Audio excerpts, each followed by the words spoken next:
Thank you. I'd like to thank Mr. Hansa, who's come from the Champions of Chennai, and National Public School for giving us this opportunity. It's great to always interact with people like you.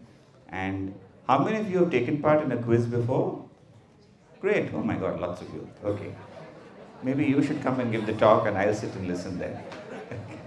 Okay, so this is not so much about me asking you questions and you answering, but it's more a discussion about being curious and how to set a quiz and what exactly is a quiz question. So, without further ado, let me start with this particular picture. Can we move this mic out of the way, please? I took this picture a couple of years ago. This is a very famous painting. You can Google it later. And this is at the Chicago Art Institute. Uh, it may not sound very familiar to you, but I can tell you that Chicago Art Institute was the venue where Swami Vivekananda gave his famous speech, Brothers and Sisters of America. Okay, so that's the connection to India. But what impressed me was not this particular painting or the venue, but this is what you see when you're standing in line to buy a ticket to go into the Art Institute. Yeah. It's a nice one and it's worth thinking about. Why are you here at an art institute? To look, to learn, to think, to grow, to see and be seen, to eat, to buy, to have an experience, to pose, to play, to question, to answer, to selfie, to believe and to doubt. I think each of these are really, really important things, whether it's taking a selfie or whether it is learning to doubt. Okay, so this really encapsulates what quizzing is in a very narrow sense, but also what curiosity is. Thank you. It's working? Yeah. So, can you hear me? Okay. Yeah. Yeah, so it really encapsulates what curiosity is about. Okay. So, my talk today is all about curiosity. So, I am an ophthalmologist. I deal with the eye. That's my general interest, but I'm specifically a neuro-ophthalmologist. I deal with the eye and the brain also. There are lots of connections between your eyes and your brain, which allow you to see and track objects and all that. So, my field of interest is in that. And therefore, that brings me to this kind of picture. Can anyone tell me what you see on the left? It's not a synapse. It's not a synapse. It is something injected into you and you're seeing it on like a movie. Not adrenaline, not anesthesia. What is it that you see throughout the brain there? It's not nerves. I heard the answer somewhere here. This is the blood flowing through your brain. You said that? Okay, good for you. So this is the blood flowing through your brain. Okay. This kind of test is called an angiogram, where you inject a dye and you take serial X-rays and you see the blood flowing through your brain. It can pick up various disorders and things like that. So now in the center of the brain, you can see on the left here, on the right rather, this area of vessels. It is like your round Tana on Mount Road, where you have several roads leading to one place. So you have several arteries all joined together like a circle. So if one side gets blocked, you can get blood through the other side. Okay. So this is called the circle of Willis. And this is the person named Willis, after whom it is named. He is a very famous anatomist, etc. And he wrote one of the very first books about how different parts of the brain work, etc. And many of his drawings happened for the first time to show the blood vessels, etc. And they're still used today. This was about 250 years ago. Okay. Now, my talk is not about Willis himself. This is his book, The Anatomy of the Brain. Cerebri means brain, anatomy means, of course, anatomy. But what is interesting is, this is a drawing that he did. It's in the book. Okay? He didn't actually draw the drawing. Someone else drew it. And that is the person I'm interested in today. Okay? And here you can see in that drawing also in the center, okay, you can see that's a picture from nowadays. You can see how similar the two pictures are. This is 21st century and that is 17th century. Okay, 300 years apart, and look at the detail on this picture of 300 years ago, and you can see that same area there which he has drawn. Okay, how were they able to achieve all this then? And this drawing is because of this person. Who is this person? I won't tell you now, but there is a big clue in the background. So take a look at this picture.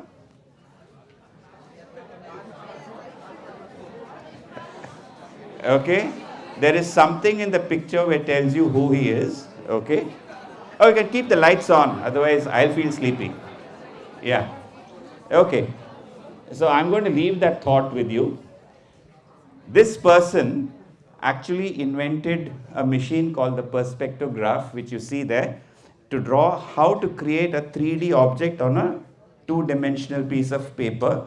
So that's the kind of instrument that he used to actually draw the brain, because the brain is three-dimensional, but how do you transpose this into a piece of paper and maintain all the perspective correctly?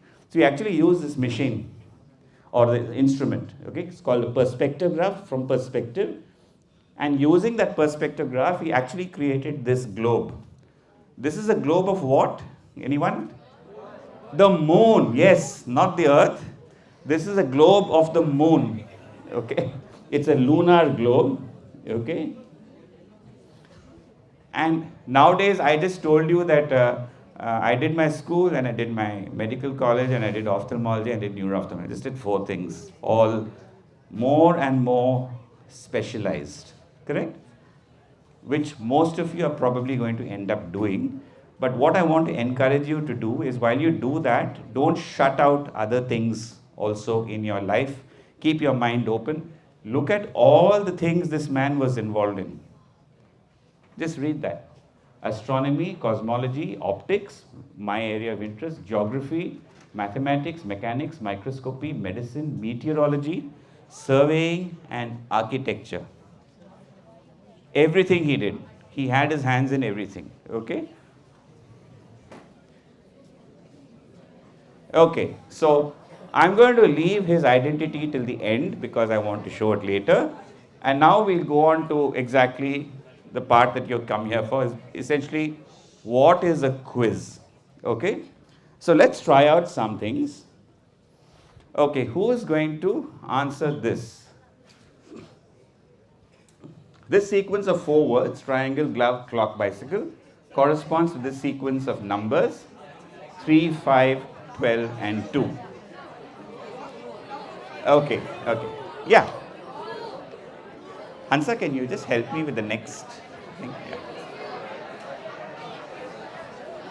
Just the next one. Or down arrow, yeah. Yes. 1 minute. Shh. What's your name?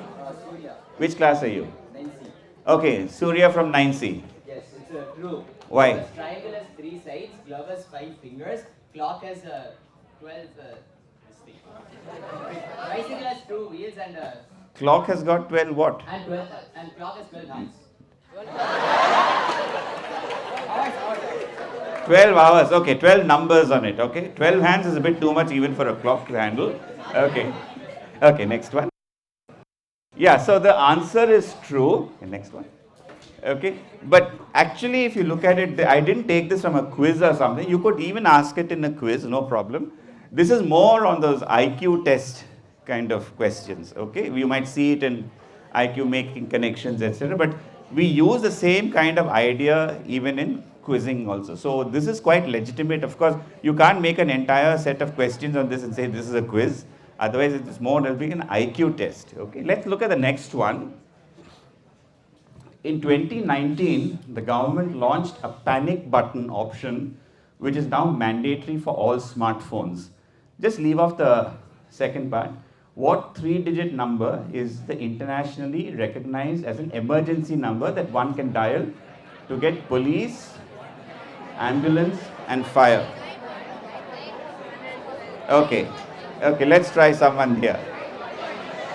Okay.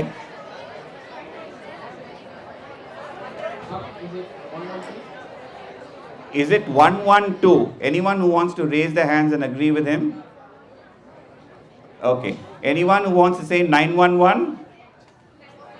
Excellent. 911. But he is absolutely right. Give him a round of applause. Even I didn't know this.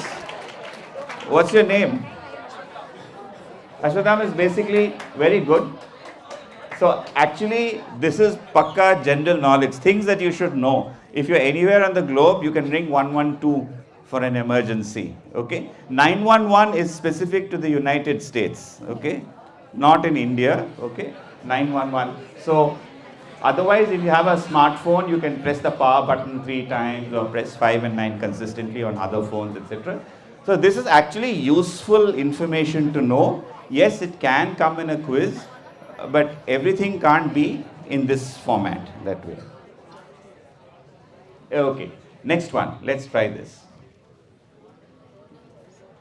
The Golden Quadrilateral is a national highway network connecting India's 4 metro cities.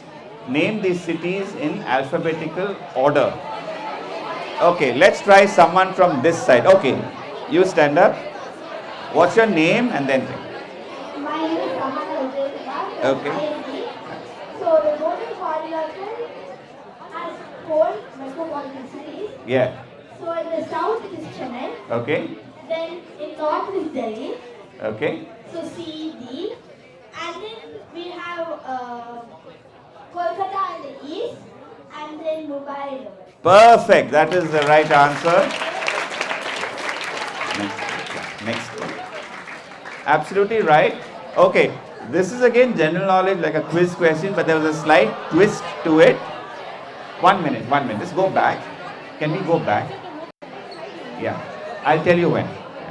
So, what is the twist in this question?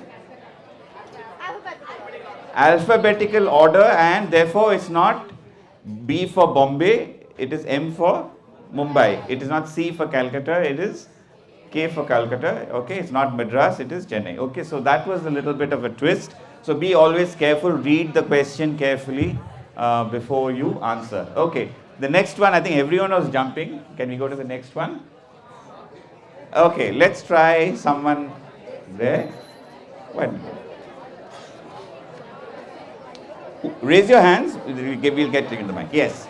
Silence, please. Yes. What's your name? I'm Deepshika. Yes. Otters hold hands because when they're sleeping, they might like float away and they might like go to different places. So to avoid that, they usually hold hands. Absolutely right. Well done. Well done. Next. Yeah, so don't float away. Very cute video. Everyone loves watching that. So this is a nice, fun trivia question.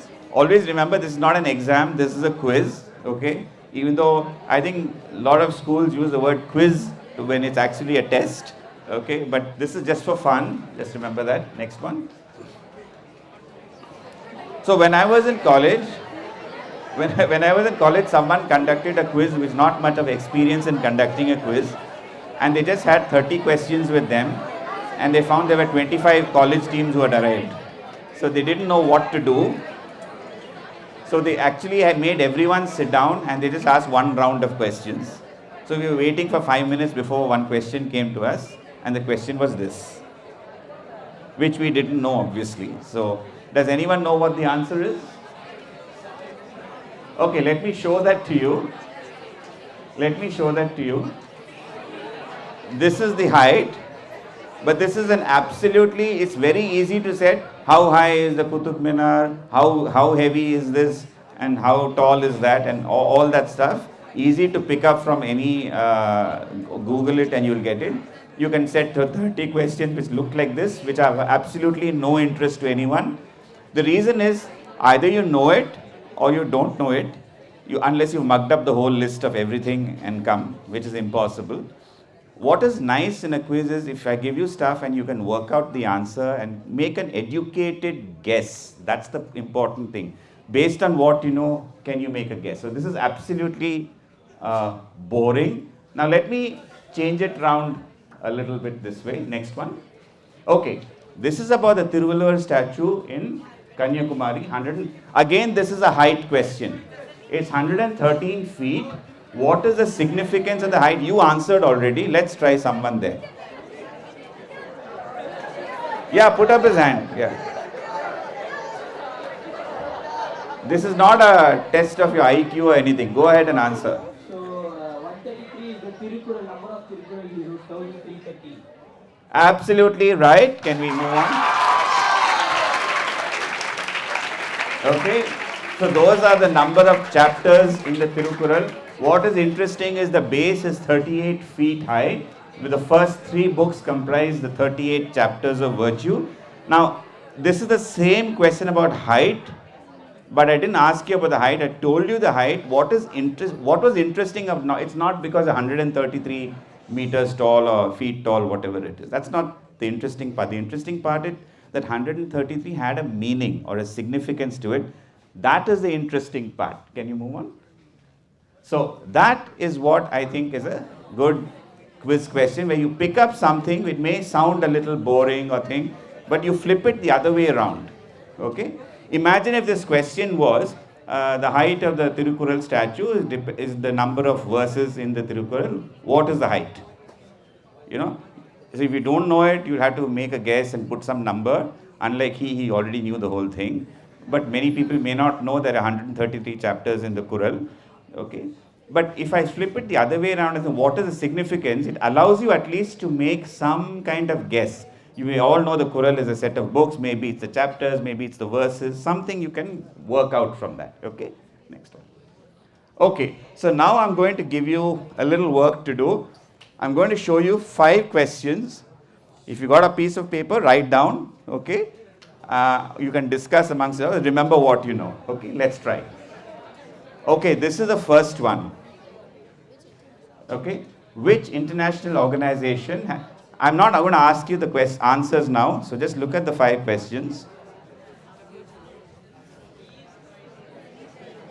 Organization that has received the most number of Nobel Prizes, which is basically 3 times. Next question. What is the name given to the outside edge of the book where pages are gathered and bound? It holds the pages together and allows the book cover and pages to open and close. I have a bigger picture on the next slide. Can we show that? Here. So what is that part of a book called? Okay. Next question. These 2 photographs, one taken on January 23rd, 1930 and the other taken a week later, almost, demonstrate which astronomical discovery of the 20th century. So you can see something marked there.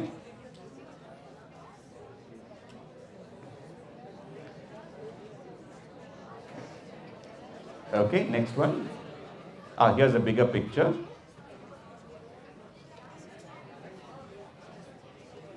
So the smaller pictures are blown up at the bottom, so that's the yellow square which is blown up. Next slide. What is the name of this river? There's an arrow there. You can see it's in the region of Palestine, Israel, etc. And what is the area marked X called?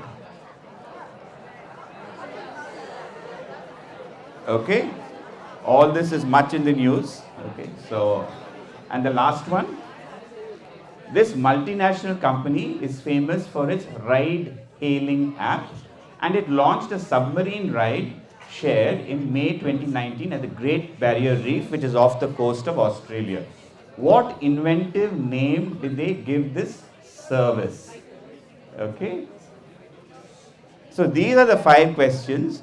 I don't know how many of it you got right, but the reason I put it up is, can we go to the next one? I'm going to show you the same 5 questions now in a way that I would have probably phrased it. Okay, next one. So mine looks a little longer. Okay, but here are clues. Which international organization? That first part is the same. This number could be 4 if one includes its founder, the Swiss gentleman that you see there, Jean-Henri Dunant, who won the first Nobel Peace Prize in 1901. and who also designed its famous two-colored logo. Now, how many of you knew it the first time round and how many of you know it now? Now? Lot more. Okay, let's try someone there now.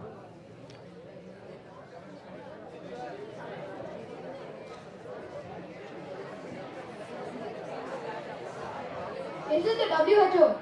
Not the WHO. When you give the answer, I'd like you to tell me what the clues were. Yeah. Is it by any chance the ICRC, the Red Cross? Okay, why did you say it's the Red Cross? Point number one, Swiss, the ICRC is Swiss, and the logo, Yes. the Switzerland flag, the inverse colors of the Switzerland flag are the ICRC flag itself. Brilliant quizzing work. That's how I think it. There is a reason why that logo was the map of Switzerland and the flag was there. Because he was Swiss, he just inverted the colors of the Swiss flag to become the Red Cross flag. Okay? They're just the opposite of each other. Next slide. Okay. This one, can you go to the next slide 1 minute? Okay. Yeah. Now there is a hint there. Okay, give it to someone this side. Yes. It is the spine. Well done. It is the spine. Can you go on? Go to the answer. Okay. Yeah. Okay. So we'll show you the answers shortly. Okay. This one. Now look, I have marked a couple of things.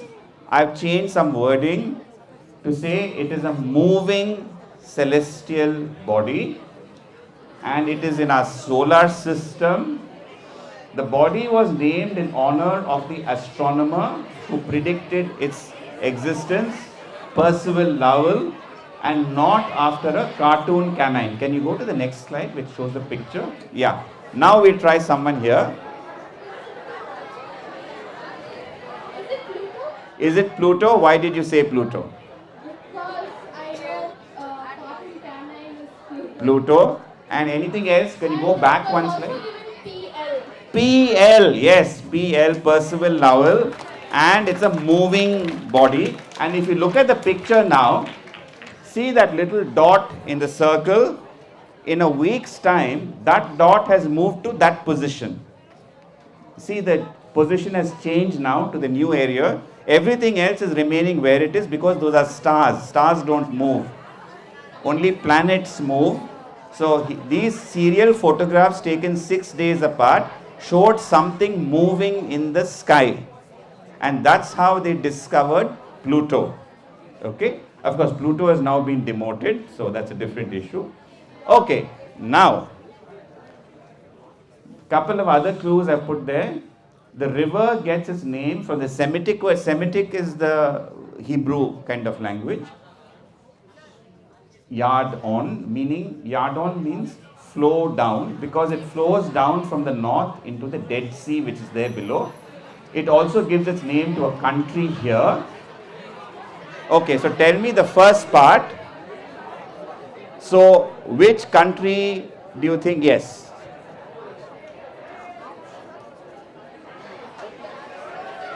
Yes.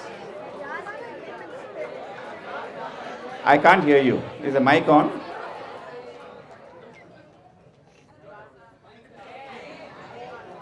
Is it Gaza?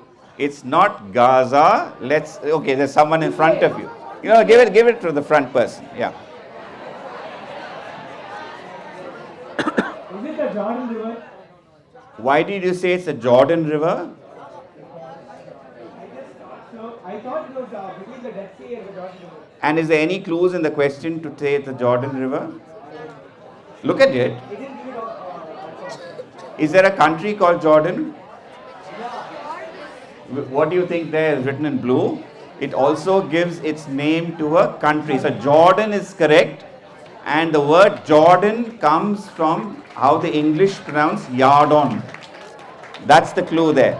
So now you see how the clues are placed. Okay.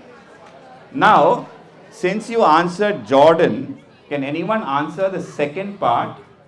What is the area marked X called? Earlier I just left it like that. Now I've added something because of its location in relation to the river. So see where the river is and see something on the top left corner of the map that gives you a clue. Okay. It's in Palestine, it's called West Bank. It is called West Bank. Why is it called West Bank? It is west of the river Jordan. Well done. Next one. Next. So you can see that. Now that's why I've gone and put a little there. So it shows you west. It is to the west of the river Jordan. So now by just changing some of the words, rephrasing your question, you made it a lot more interesting and far more easier to work out, isn't it? Next one. Let's try, this one. Now you see there's a big huge clue there. Inventive name combining its name with the name of a popular underwater activity. You can see number of letters also on dashes on top.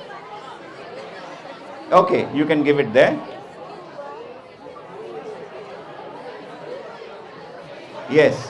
What is it? Is it scuba? How do you spell that? SCUBER. Absolutely right. It is scuba. Nicely worked out.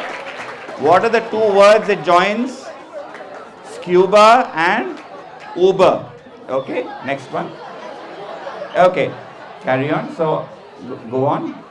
So, that was the first one, the Red Cross. You can see the Red Cross flag is just the opposite in colors to the Swiss flag. The next one.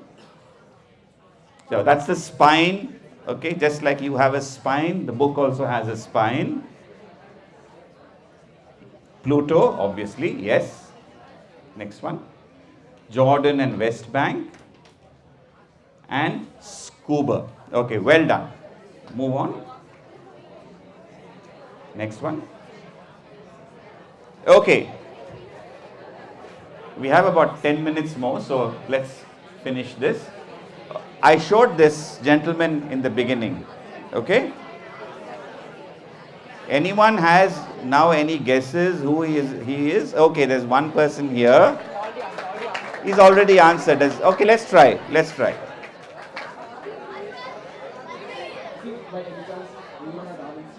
Not Da Vinci. Da Vinci was 1490 something.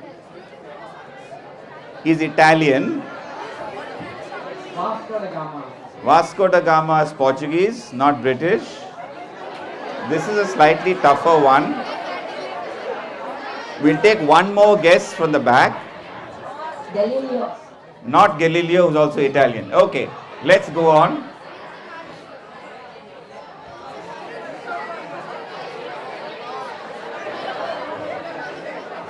Okay. What? Not Christopher Nolan. I know you all know Christopher Nolan. This chap came a little earlier, some 200-300 years earlier than Christopher Nolan. Okay. Everyone named Christopher is not Christopher Nolan. Okay. Right. What is Christopher Wren famous for is shown in the picture in the background. What do you see in the background there? There's a building there. Okay, next slide. So Christopher Wren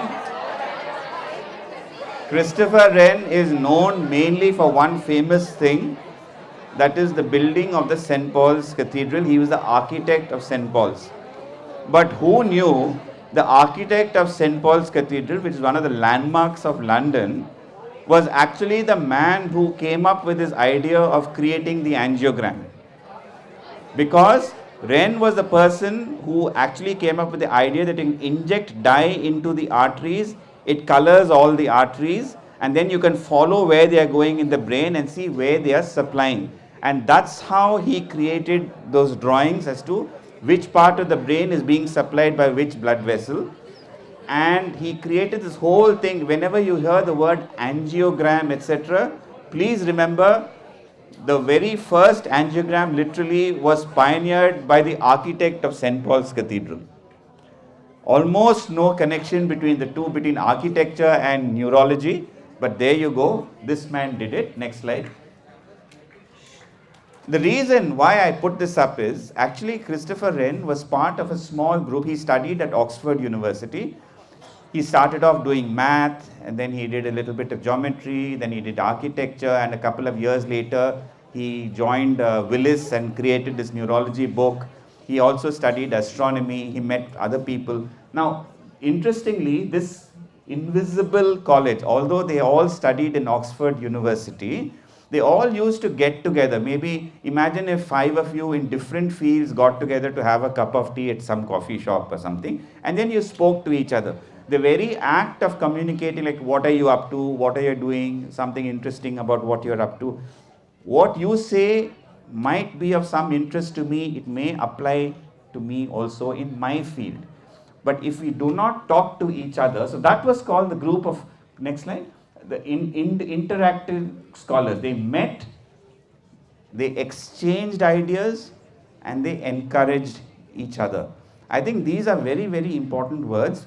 And next slide. See, nowadays, for example, earlier colleges or schools used to have everything together. Now, just like the world separates into continents, this is a map actually of Harvard University in the US. Literally and physically, like a school may have many branches across the city. One department, let's say, of English literature is different, is located one part of the city, but the department of physics is located in another part of the city, and everywhere. It is geographically all spread out in the city. It's not in one location.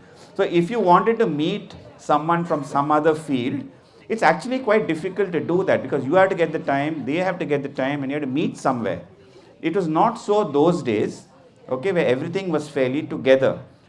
Because of expansion of knowledge, people started specializing in several things, and that's how all these specialities came about. Okay, but next slide. But nowadays, if you look at it, everything is coming back together again. The 21st century is not about you knowing only the last word on your little narrow field. It's very, very important that you know developments in several other things, whether, for example, physical sciences, which is physics and chemistry, life sciences, which is, of course, botany, zoology, etc., and, of course, information technology as well. All these are linked to each other, as you saw very recently about the AI developments in China. So this is called the Medici effect. Next slide. Which brings us to this word all of you have heard about in relation to quiz. Oh, that's a trivia question. Okay. Trivia. What does the word trivia mean? 3. What does via mean?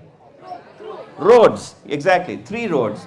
So why is this called trivia? Those days, at the junction of 3 roads, you used to get every Sunday when market used to spring up temporarily. People used to sell various things, whatever they grew or they growed or things like that. So the thing was, a lot of these people used to generally keep, since they all gathered together, what do people do when they gather together? They chat. Okay? And do they chat on heavy philosophical things? No, they only chat on what you did and who did what and did you know who's there and all that kind of stuff. So basically, not very consequential things, trivial things. So the word trivial, meaning not very important, comes from trivia, 3 roads where markets used to go and people used to talk general stuff. Okay? But I want to put out one thing. Yeah. What is it that you see there? Ah, now you have Christopher Nolan, okay? Who is the other chap? Anyone knows? There's only one person. You know who that person is? Okay, you know who he is. Okay, let's hear it from you. So actually, to make Interstellar, Christopher Nolan consulted an astrophysicist about the black hole, and this man actually wrote a book about the making of Interstellar, and that's who that person is. Big round of applause. Wow, what's your name? Hello. What's your name and which class? My name is Kyron Theory, grade 8A. Perfect, wonderful answer. All it needs for me to supply his name.